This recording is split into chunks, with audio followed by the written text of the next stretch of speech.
Hello everyone, AmyR here with Prairie Paper and Ink and just squeezing in as many Halloween cards as possible before it's too late. I was cleaning up my desk from the last card and I still had all these supplies sitting out, so I had to make another card, and I'm starting off with some hot press watercolor cardstock that I cut down with one of the Simon Says Stamp basic rectangle dies. And then I stamped the Happy Halloween sentiment from the Autumn Greetings stamp set from Simon Says. And then I stamped the little dressed up tiger character from their critter costume party as if he's sitting like on top of the sentiment. And then just to finish it off, I'm using the little web and the little spider stamp from their Ghostly Greetings stamp set. So once I've got everything stamped, and I used VersaFine Onyx Black ink for that, I pulled out my little Art Impressions plastic palette here, and I'm just using several different distress inks to watercolor. So I just smushed the little mini ink pads onto the palette, and then I am picking them up with a silver size 4 water brush and just watercoloring these in. Really simple since it's just the one little character. And my original plan was to, watercolor the little characters either brown or gray. And then his outfit, obviously, since it's supposed to be kind of a tiger outfit, I was going to do an orange, basic. But the pattern paper I'm going to use, the little purple, at first I thought they were cats, and then I looked closer and it's like, no, they're bats. But the purple caught my eye, and I was like, why not make it a purple costume? I'm like, my kids would go for a purple tiger costume in a heartbeat. So it's Halloween, why not? So I used purples for this costume, and it was just the cutest little thing ever. So the colors I'm using for the purple, I used Wilted Violet and Shaded Lilac. For the grays, I used Hickory Smoke and Weathered Wood, and then I added a little bit of worn lipstick to the cheeks because, it's just a little whimsical character. So really, really simple. I used my heat tool here and there to quickly dry the areas since I wanted everything to be dry so I didn't have colors kind of bleeding back and forth. But even then, since it's all similar colors, it was pretty basic. This card honestly didn't take very long at all.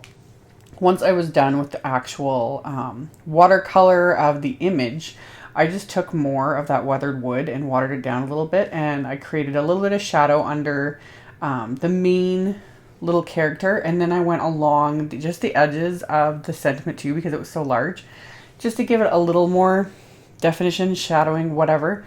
Again, I wasn't too particular about it. I wasn't too neat about it.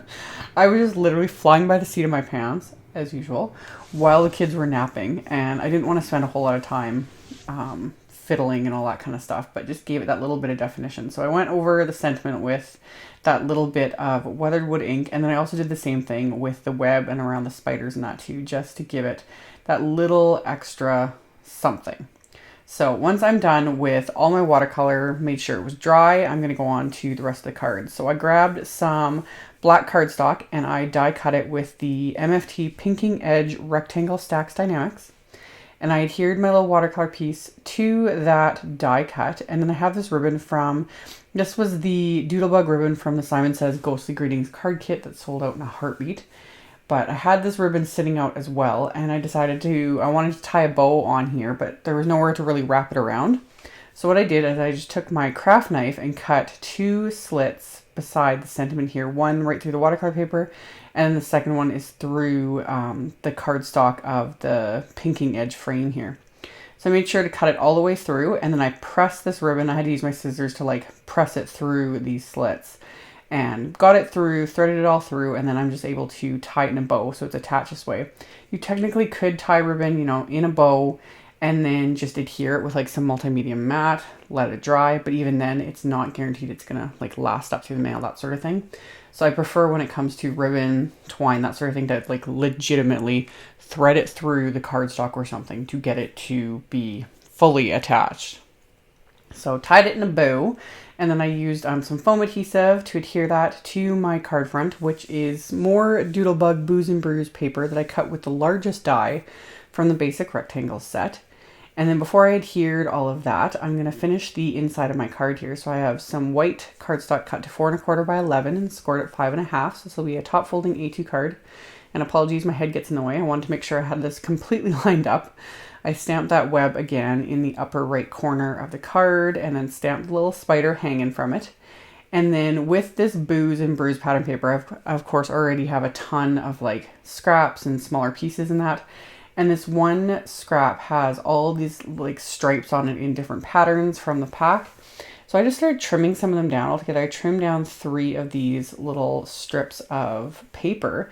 And then I just cut the ends and just notched them. So I've got 3 little flags in different patterns from the pack. So I've got 3 of those, and I just adhered those to the lower left of the inside of my card here. And then I just grabbed that little character again and inked it up with the shaded lilac distress ink and just stamped that onto the inside of the card to make it look like he's sitting on top of that. And then finally, my sentiment is from that same Autumn Greetings stamp set, and I inked it up. And I wasn't sure at first where I was going to place it, but then decided to place it at the little character because it looks like he's looking off in that direction. So I kind of wanted him looking at the sentiment. It just seemed to fit like that. So did that, and then finally I'm going to adhere my card front to my card base, and I just use some Tombow Mono Multi for that because the Mono Multi gives me a few seconds to kind of wiggle everything into place and get it lined up perfectly. And then once it's set, it is good to go. And then as a final little bit of embellishment, I grabbed some stickles. I grabbed my crystal stickles for this and very lightly dabbed it in areas of this main image. I was really light with it because stickles reactivates distress ink. And especially over purple, it can turn the purple pink. You don't want to, add too much liquidy things. And plus I wanted the stickles to dry quickly. So just a light little dab because as I was thinking of a purple costume, I was like, my kids, not only would they wear a purple costume, they wear a purple glitter costume. So it got me thinking about it, and I'm like, and it's Halloween. You gotta add glitter to everything. So dab that on, added it to the web and the spiders, and that finished off this card. Super cute, super fun. I hope you guys enjoyed this. I really enjoyed making it. I will have a link below the video to my blog post, links to all the supplies used. All that info is in the description box below. Thank you all so much for watching, and I will see you all very soon in the next video. Bye!